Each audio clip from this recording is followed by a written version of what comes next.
बिस्मिल्लाहिर्रहमानिर्रहीम। अस्सलाम वालेकुम नाज़रीन, आप यूट्यूब चैनल देख रहे हैं। मैं इमरान खान हूँ। आधी रात को दोबारा कार्रवाई डाली गई और आप अब जब वीडियो देख रहे हैं तो गवर्नर पंजाब ने नोटिफिकेशन जारी कर दिया वज़ीर आला पंजाब परवेज़ इलाही को डी नोटिफाई करने का। उन्होंने कहा जी कि वो जो लिखा है नोटिफिकेशन में, मैं उसको ट्रांसलेट करके आपको पढ़ के बता देता हूँ। नोटिफिकेशन में कहा गया है कि वज़ीर आला को एतमाद का वोट लेने की हदायत की गई थी। उन्होंने मुकर्ररा वक्त तक ऐवान से एतमाद का वोट नहीं लिया। बादियों नज़र में वज़ीर आला को ऐवान की अक्सरियत हासिल नहीं रही, जिसके बायस उन्हें डी नोटिफाई किया जा रहा है। नोटिफिकेशन के मुताबिक परवेज़ इलाही नए कायदे ऐवान के इंतखाब तक ओहदे पर काम जारी रखेंगे। गवर्नर की जानिब से नोटिफिकेशन जारी होने के बाद वज़ीर आला हाउस को सील कर दिया गया है।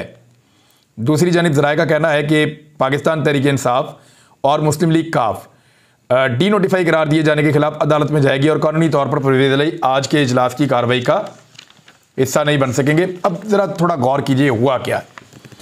देखिए, अब जब सब्तैन खान साहब ने आज इजलास बुला लिया था सूबाई असम्बली का और अदम एतमाद की तहरीक से पीडीएम की जमातें भाग रही थीं।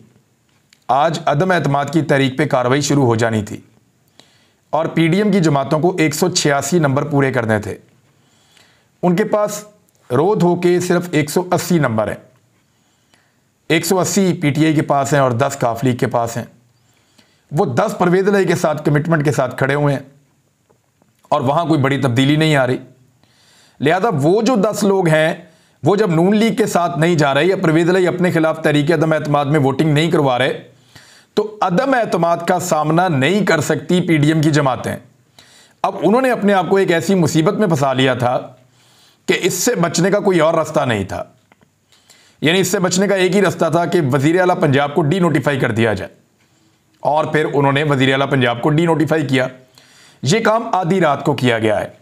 अब देखना यह है कि क्या पीडीएम के केसेस की तरह, यानी जिस तरीके से पीडीएम के ताकतवर हलकों के और एस्टेब्लिशमेंट की मर्जी वाले केसेस के ऊपर काम होता है, आधी रात को भी अदालतें खुल जाती हैं, छुट्टी वाले दिन इंसाफ मिल रहा होता है, तो अब यहां पे भी लोग ये तवक्को कर रहे हैं कि इसी दिलजोई के साथ और उसी दिलचस्पी के साथ अदालतें खुलेंगी और उसी तरीके से काम होगा। डिपेंड करता है कि अदालतें क्या करती हैं, क्योंकि छुट्टियां वैसे तो शुरू हो गई हैं। सरमा की सुबह से छुट्टियों का आगाज हो चुका है और ये छुट्टियां चलेंगी 6 जनवरी तक। अब 6 जनवरी तक वज़ीर आला पंजाब परवेज़ इलाही साहब ही रहेंगे, लेकिन पंजाब की काबीना जो है वो पाकिस्तान तहरीक इंसाफ की नहीं होगी। अब होगा क्या? देखिए, जो गवर्नर ने नोटिफिकेशन जारी किया है इसको गैर आईनी और गैर कानूनी करार दिया है पाकिस्तान तहरीक इंसाफ ने। आईनी माहिरीन भी ये कह रहे हैं। आईनी माहिरीन कह रहे हैं कि गवर्नर की पहली डिमांड भी गैर आईनी और गैर कानूनी थी। जब एक इजलास चल रहा हो तो नया इजलास नहीं बुलाया जा सकता। तो गवर्नर की वो डिमांड जो थी वो गैर आईनी भी थी और गैर कानूनी भी थी, नंबर 1। नंबर 2, अब जो गवर्नर ने डिमांड की है, यानी अब जो उन्होंने डी नोटिफाई कर दिया वज़ीर आला पंजाब को और उनसे अहकामात फौरी तौर पे ले लिए चीफ सेक्रेटरी ने और आईजी पंजाब वगैरह ने, इसका मतलब क्या है? इसका मतलब यह है कि ताकतवर हल्के पूरी तरह से खेल के अंदर इन है, या बहुत हद तक वो इन है और वो चीज़ों को अपनी मर्जी से कर रहे हैं। यहाँ पंजाब में, ख़ासतौर पे लाहौर में गुज़िश्ता चंद दिनों से खुफिया मुलाकातें भी हो रही हैं। जो ताकतवर हल्के हैं वो बड़े मुतहर्रिक हैं। वो लोग जिनके बड़े दावे हैं कि उनका पाकिस्तान की सियासत में कोई किरदार नहीं है या वो पाकिस्तान की सियासत में किरदार अदा नहीं करना चाहते या किरदार अदा नहीं कर रहे हैं, उनके ये दावों की नफ़ी कर रहे हैं बहुत सारी रिपोर्ट्स। बहुत सारे सहाफ़ियों ने ऐसे ट्वीट्स किए हैं, बहुत सारी खबरें पंजाब की मार्केट में मौजूद हैं जो बहुत सारे दावों को एक्सपोज कर रही हैं कि मुलाकातें भी चल रही हैं, गेम भी हो रही है, आधी रात को नोटिफिकेशंस भी निकल रहे हैं। और ये आधी रात वाले नोटिफिकेशंस तभी निकलते हैं जब ताकतवर हल्के सेम पेज के ऊपर होते हैं। अब आप देखिए कि परवेज़ इलाही को कर दिया गया है डी नोटिफाई। अगर तो मामूल के मुताबिक चला तो सुबह वो अदालत जाएंगे। अदालत एक आधी सुनवाई के अंदर फैसला कर देगी कि परवेज़ इलाही डी नोटिफाई नहीं हो रहे, गवर्नर का फैसला गलत था, गवर्नर की पहले वाली डिमांड भी गलत थी, लिहाजा काबीना जो है वो रिस्टोर हो रही है और एतमाद का वोट के लिए अगर कहना है तो वह बाद में कहें, लेकिन अदम एतमाद के ऊपर वोटिंग करवा लें। कानून और आईन के मुताबिक चला पाकिस्तान का निज़ाम तो ये होगा, मैं आपको बता रहा हूं। लेकिन अगर वही होना है जो आज़म सवाती के साथ हो रहा है, या वही होना है जो पाकिस्तान के अंदर आइन और कानून के साथ खिलवाड़ 70 साल से होता आया है, तो फिर यही होगा, तमाशा थोड़ा सा और चलेगा। लेकिन ये तमाशा कब तक चलेगा? हुजूर, आप कब तक इलेक्शन से भागेंगे? अल्टीमेटली आना तो इलेक्शन में ही पड़ेगा, अवाम का सामना तो करना पड़ेगा। जितना मर्जी भागिए, जहां तक मर्जी भागिए, आखिर में फैसला पाकिस्तान की पब्लिक ने करना है। और इमरान खान का रास्ता रोकने के लिए अब गंदे और घटिया हथकंडों पे भी आप आ गए हैं। कभी उसकी कोई ऑडियो निकालते हैं, कभी उसकी वीडियो निकालते हैं, फिर नजम सेठी साहब ये इल्ज़ाम लगाते हैं कि ये ऑडियोज वीडियोज पाकिस्तान की फौज के पास हैं और वो इसको जारी करते हैं। ये नजम सेठी ने इल्ज़ाम लगाया है।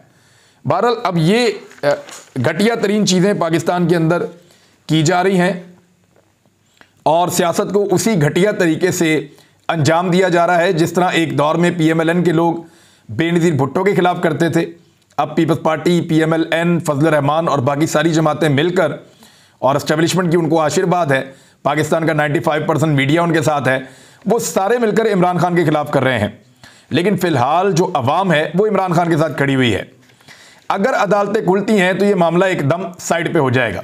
और फर्ज कीजिए अदालत अगर कहती है कि आप नए कायदे ऐवान का इंतखाब कर लें, फर्ज करें कि स्पीकर पंजाब असम्बली ये कहते हैं कि ठीक है जनाब, फारग हो गए परवेज इलाही, करवा लें वोटिंग दोबारा, तो क्या एक नया वजीर आला, एक परवेज इलाही उम्मीदवार बन जाएं और एक हमजा शहबाज बन जाएं, तो क्या अब के हमजा शहबाज 186 वोट पूरे कर लेंगे?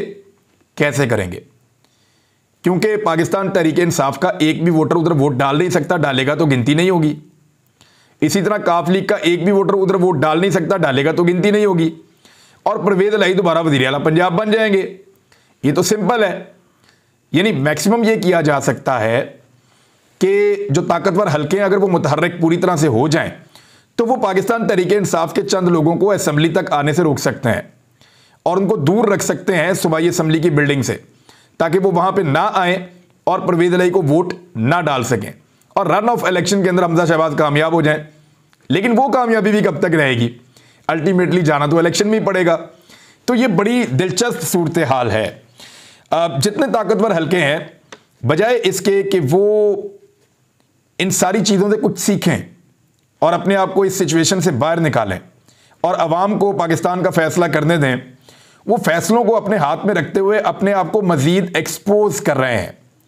यानी वो जो पोल रह गए हैं बाकी वो भी यहाँ खुल रहे हैं कि एक सूबे के अंदर भी इतनी ज़्यादा इन्वॉल्वमेंट हो रही है कि ये हद से ज़्यादा इन्वॉल्वमेंट है। और जिस तरह चीफ सेक्रेटरी ने सरेंडर किया गवर्नर के सामने, यानी गवर्नर से अहकाम चीफ सेक्रेटरी नहीं ले सकता वजीर आला के होते हुए, और गवर्नर इस तरह से वजीर आला को डीनोटिफाई नहीं कर सकता। फर्ज करें अगर शहबाज शरीफ साहब उनको कहें सदर पाकिस्तान के आप अगले 24 घंटे के अंदर अंदर एतमाद का वोट लीजिए, अगर आपने अगले 24 घंटे में एतमाद का वोट ना लिया तो आप वजीर आजम पाकिस्तान नहीं रहेंगे, और शहबाज शरीफ 24 घंटे में अपने बंदे पूरे नहीं कर सकते, और वहां पे स्पीकर जैसे ही इजलास बुलाते हैं तो रोला पड़ जाता है, और 24 घंटे के बाद या 48 घंटे के बाद सदर पाकिस्तान इसी बुनियाद पे कि बादियों नज़र में वज़ीर आज़म पाकिस्तान जो हैं वो अपनी अक्सरियत खो चुके हैं और अब असम्बली की अक्सरियत का एतमाद उनके साथ नहीं है, लिहाजा मैं उनको डीनोटिफाई कर रहा हूँ,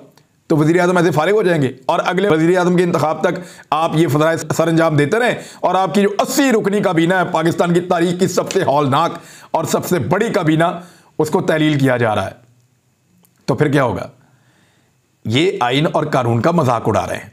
अब इसके लिए एक ख़त लिखा है स्पीकर पंजाब असम्बली ने जनाब सदर पाकिस्तान को और वज़ीर आज़म को, और उसमें इन्होंने लिखा है कि गवर्नर का इक़दाम गैर आइनी है, गैर कानूनी है और इसकी कोई कानूनी हैसियत नहीं है, उनके खिलाफ कार्रवाई की जाए और इस इक़दाम को गलत करार दिया जाए। बड़ा डिटेल के अंदर एक बड़ा लंबा लेटर है, लेकिन बहरहाल उन्होंने भी ये मौक़िफ़ उठा लिया है पाकिस्तान तहरीक इंसाफ की जानिब से भी, और ये स्पीकर ने लेटर लिख दिया है और ये लिखा हुआ पहले से ही ऐसा लगता है कि तैयार पड़ा हुआ था, लेकिन अब उन्होंने लिखकर सदर पाकिस्तान को और वज़ीर आज़म को भेज दिया है। वो इंतज़ार कर रहे थे कि गवर्नर कोई गैर कानूनी गैर आइनी कदम उठाएं तो उसके बाद उसकी जो शिकायत है बाकायदा वो एक लेटर भिजवाया जाए प्राइम मिनिस्टर ऑफ पाकिस्तान को और सदर पाकिस्तान को।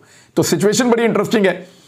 सबसे बड़ा जो इम्तिहान है ना इस वक्त, वो पाकिस्तानी इस्टेब्लिशमेंट के हाथ से तो तकरीबन निकल गया है। वो तो अब अपने आप को कितना भी कहें तो वो न्यूट्रल दिखाई नहीं देते, चाहे वो कहते हैं कि वो न्यूट्रल है, लेकिन इस्टेब्लिशमेंट न्यूट्रल दिखाई नहीं देती। तो उनके हाथ से तो काफ़ी हद तक उनका इम्तिहान निकल गया है, लेकिन उनका इम्तिहान जारी है कि वो इसमें से अपने आप को कैसे निकालते हैं। मगर अदलिया का एक बहुत बड़ा इम्तिहान है कि वो क्या आइन और कानून की बालादस्ती के लिए छुट्टी के इन दिनों में इंसाफ करते हैं या छुट्टियों के बाद तक के लिए मामले को पेंड करते हैं। देखते हैं होता क्या। मुस्लिम लीग काफ ने जो सीटें मांगी हैं ज़रा उसके बारे में आप देख लें, क्योंकि कुछ ज़राए ये क्लेम कर रहे हैं कि 45 सीटें उन्होंने मांगी हैं। 15 सीटें MNAs की और 30 सीटें MPAs की। लेकिन पाकिस्तान तहरीक इंसाफ के जो संजीदा लोग हैं, जो बहुत करीबी इमरान खान साहब के हैं, वो इन मामलात को इस तरह नहीं देख रहे। उन्होंने बड़ा क्लियरली एक पिक्चर जो है वो पेश की है इमरान खान साहब के सामने, और मैंने ये इन्फॉर्मेशन अपने सोर्सेज से हासिल की है, मैं आपके साथ शेयर कर देता हूँ। उम्मीदवारों को जब शॉर्ट लिस्ट करके कोशिश की कि कितने लोग हैं जिनको काफ लीग इलेक्शन लड़वा सकती है और वो बल्ले के अलावा किसी और निशान पे इलेक्शन जीत सकते हैं, तो वो 6 से ज़्यादा पूरे पंजाब में नहीं निकल रहे। ये आदादोशुमार पाकिस्तान तहरीक इंसाफ के लोगों ने अपने तौर पे डिस्कस किए हैं और सर्वे करवा के उन्होंने चेक किया है। अब इसमें है ये कि 4 सीटें इनके पास पहले, एक तलागंग की है, बाकी गुजरात के आसपास की हैं, 2 गुजरात वाली साइड की हैं और एक जो है वो इनकी जनूबी पंजाब की है। तो जनूबी पंजाब वाली तो तारिक बशीर चीमा चले गए, अब वहाँ पे इनके पास उम्मीदवार कोई नहीं है काफ लीग के पास। तलागंग से परवेज़ इलाही या कोई साहब इनके खुद इलेक्शन लड़ लेंगे, और ये गुजरात के एरिया में ये अपनी 3 से 4 सीटें कर सकते हैं। तो बहुत ज़्यादा जोर लगाकर भी 6 नशिस्तों पर इलेक्शन लड़ सकती है MNA का मुस्लिम लीग काफ। बहुत ज़्यादा हो जाए तो 7। इससे ज़्यादा जो मेरे सोर्सेज हैं पाकिस्तान तहरीक इंसाफ के, उनका मानना है कि काफ लीग इससे ज़्यादा उम्मीदवार ही नहीं ला सकती, और अगर वो इसलिए इससे ज़्यादा उम्मीदवार लाएगी तो वो उम्मीदवार चाहेगा कि उसको बल्ले का इंतखाबी निशान मिले। MPA उनके पास 8 हैं काफ लीग के पास, तो 8 के बजाय 10 MPA हो सकते हैं और 10 से ज़्यादा 12 हो सकते हैं। इससे ज़्यादा साइकिल के निशान के ऊपर MPA इलेक्शन नहीं लड़ेंगे, या किसी और निशान के ऊपर MPA इससे ज़्यादा इलेक्शन नहीं लड़ेंगे काफ लीग के ऊपर, चाहे वो इकट्ठी हो चाहे वो अलग रहे। हाँ, लेकिन ये है कि बल्ले का निशान सारे मांगेंगे कि इसके ऊपर आप हमें इलेक्शन लड़ाएं। तो काफ लीग जितनी भी सौदेबाजी करे, इन सीटों से आगे उनके लिए बढ़ना मुश्किल होगा। ये सिर्फ दबाव डालने के लिए कहने की बातें हो सकती हैं, लेकिन प्रैक्टिकली इतना ही है कि 15 से 20 सीटों के बीच में कहीं पे MNAs MPAs मिलाकर ये इलेक्शन लड़ लेंगे। बिलावल ने एक बड़ा ज़बरदस्त स्टेटमेंट दिया है, बिलावल जरदारी ने। ये स्टेटमेंट आप सुने, फिर मैं आपको एक बड़ी मज़े की मिसाल बताता हूँ। बिलावल कहते हैं कि मेरी मेहनत की वजह से पाकिस्तान FATF की ग्रे लिस्ट से निकल गया। वाह वाह वाह वाह। इधर फ़ोटो देखें आप, ये एक बंदे की आपको पुश्त नज़र आ रही है पीछे से, बैक साइड। ये बंदा बिल्कुल नीवा नीवा होकर निकल रहा है कौमी असम्बली से, ये दायरे के अंदर ये बंदा आपको नज़र आ रहा है। ये है जी बिलावल। जिस दिन FATF की ग्रे लिस्ट से निकलने के लिए पाकिस्तान काम कर रहा था, उस दिन ये बंदा चोरी चोरी ईवान से निकल रहा था बाइकआउट करके कि आप एहतसाब करते हैं इसलिए हम FATF की कानून साजी में मदद नहीं करेंगे। ये देखें चोरी चोरी निकल रहा है आराम आराम से। ये वो बिलावल है जिसको अब ये लगता है कि मेरी मेहनत की वजह से पाकिस्तान FATF ग्रे लिस्ट से निकल गया। पंजाब में ना आप सुबह सुबह खेतों में जाएं तो वहाँ पे आपको एक परिंदा मिलता है जिसको हम कहते हैं टटीड़ी। टटीड़ी जो है, इसको अंग्रेज़ी में मैं आपको इसका नाम बताता हूँ। इसका अंग्रेज़ी में नाम है रेड वेटल्ड। आप इसको लिखें रेड वेटल्ड, आपको ये परिंदा नज़र आ जाएगा। लेकिन अगर आप पंजाब में कभी सुबह खेतों में गए हैं शिकार खेलते हुए, तो आपको ये टटीड़ी बहुत बड़ी तादाद में नज़र आती है, स्पेशली मैदानी इलाकों में। तो ये जो दरियाओं के किनारे बहुत होती है, ये टटीड़ी के बारे में ना एक मिथ है बड़ी ज़बरदस्त और मशहूर है।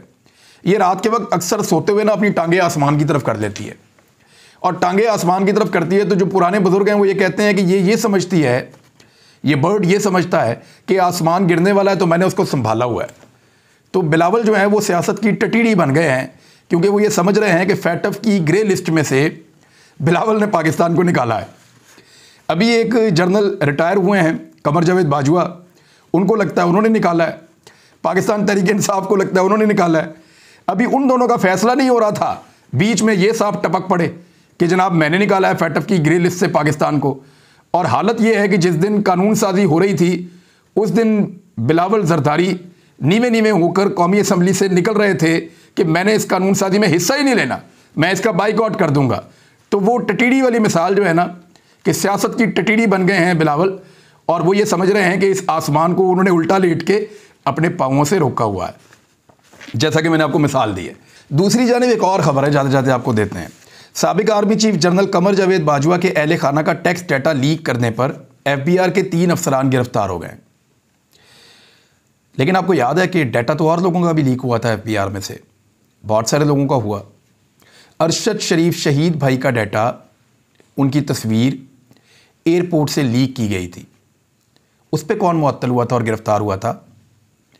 मेरा जो पासपोर्ट जब मैंने दिया एयरपोर्ट के ऊपर, जब इन्होंने मेरा नाम ब्लैक लिस्ट में डाला था और मुझे इलाज के लिए भी, यानी मुझे एक टेस्ट करवाना था, क्योंकि मेरे डॉक्टर को शक था कि इन्होंने कुछ मुझे खाने में दिया है, तो वो जब टेस्ट करवाना था उसके लिए मुझे एक लेबॉर्ट्री तक पहुंचना था और वो UAE के अंदर थी और वहाँ पे मुझे सैंपल देने थे, उनसे टाइम लिया हुआ था। तो इन्होंने मुझे जब एयरपोर्ट पे रोका, तो जब मेरा पासपोर्ट वहाँ स्कैन किया तो वो डॉक्यूमेंट थोड़ी देर के बाद मैंने देखा कि बाकायदा जर्नलिस्टों को दिया गया और उन्होंने वहाँ से उसको वायरल किया, पब्लिक किया, मेरे पर्सनल प्राइवेट डॉक्यूमेंट को। उसके ऊपर कितने बंदे गिरफ्तार हुए, कितने बंदे पकड़े गए? एक जज साहब का जो फैमिली का रिकॉर्ड है PR का, वो भी पब्लिक कर दिया गया था और उस तक एक्सेस ली गई थी। सुप्रीम कोर्ट ऑफ पाकिस्तान के जज हैं मुअज़्ज़िज़, उसके ऊपर कितने बंदे फारिग किए गए थे और गिरफ्तार किए गए थे? क्या इज्जत सिर्फ पाकिस्तान में जनरल कमर जावेद बाजवा साहब की है? क्या सिर्फ उनका ख़ानदान ऐसा है कि जिसका डाटा पब्लिक नहीं किया जा सकता? क्या किसी और की प्राइवेसी नहीं है? क्या किसी और का रिकॉर्ड या किसी और का डाटा जो है वो पाकिस्तान में महफूज रहे, किसी को इस बात का हक नहीं है? क्या ये हक सिर्फ जनरल कमर जावेद बाजवा साहब को है? ये सवाल जो है जवाब मांगता है, और इसका जवाब जिनके पास है उनको आज नहीं तो कल देना तो ज़रूर पड़ेगा। अब तक के लिए इतना ही। अपना ख्याल रखिएगा, अपने इस चैनल का भी। अल्लाह हाफ़िज़।